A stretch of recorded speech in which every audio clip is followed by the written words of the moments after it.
Okay, so get this.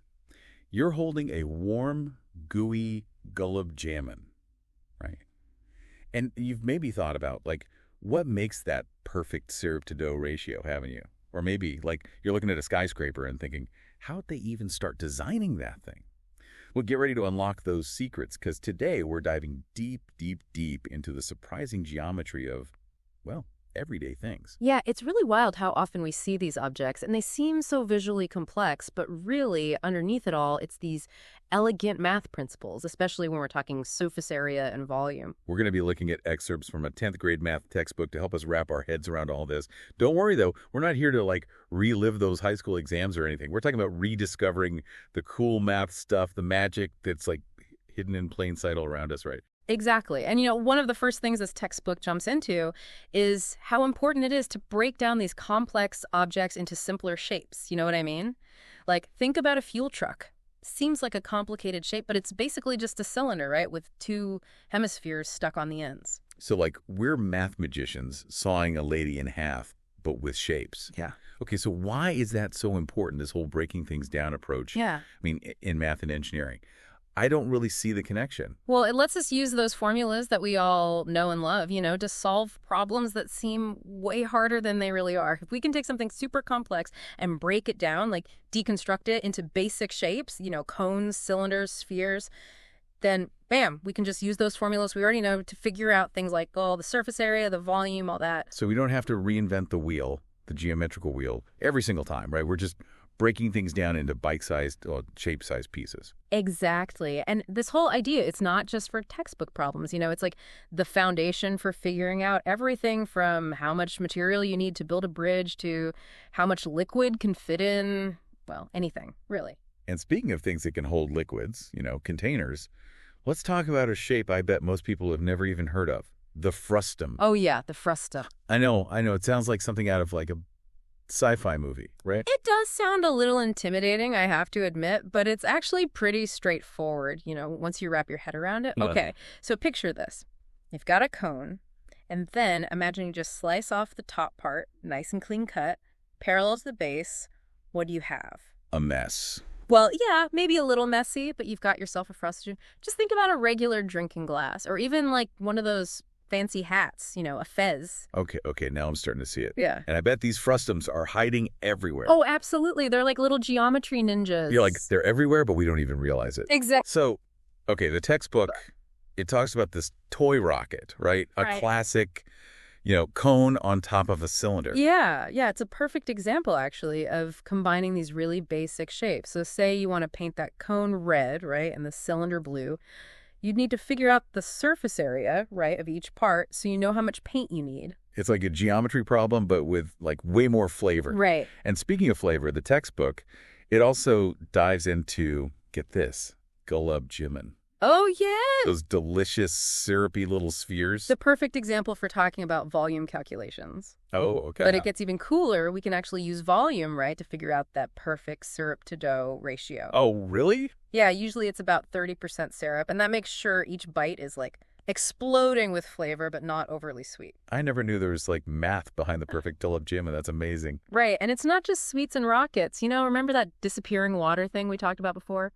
With the lead shots in the cone? Oh, yeah. Like it's magic or something. It's all about volume and density, actually.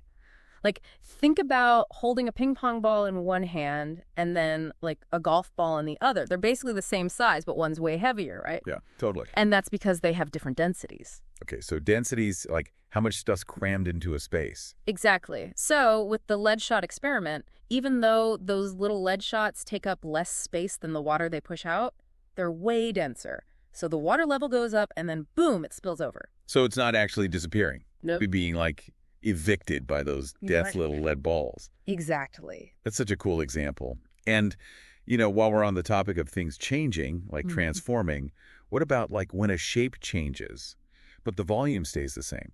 Ooh, yeah, that's a great point. And, the textbook uses the example of, like, a melting candle. Like, picture a candle that's a cylinder, right?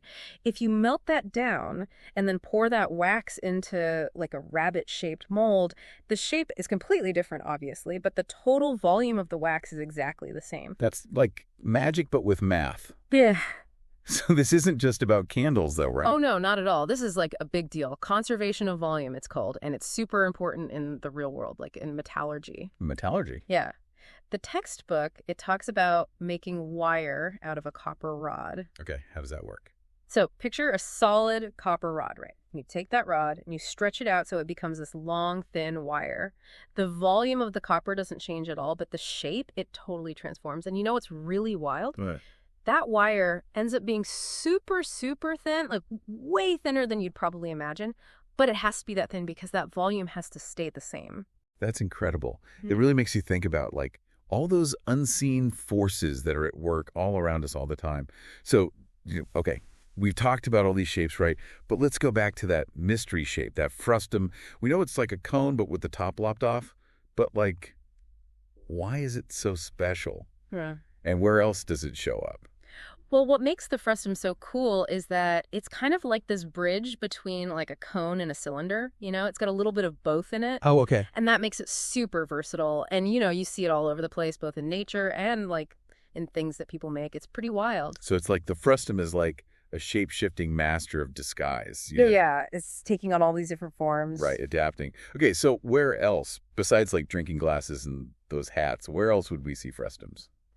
Well, you see them a lot in architecture, actually. Really? Yeah, like think about certain towers or like supporting structures.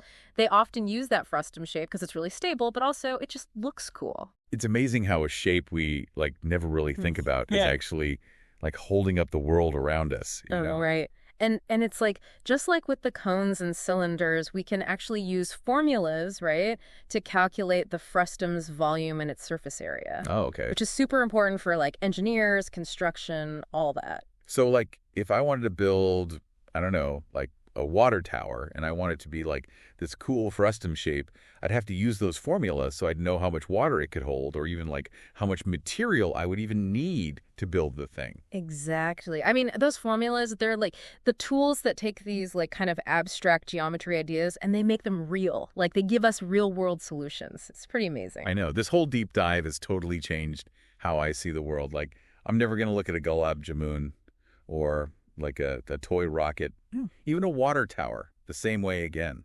That's what's so cool about math, though, right?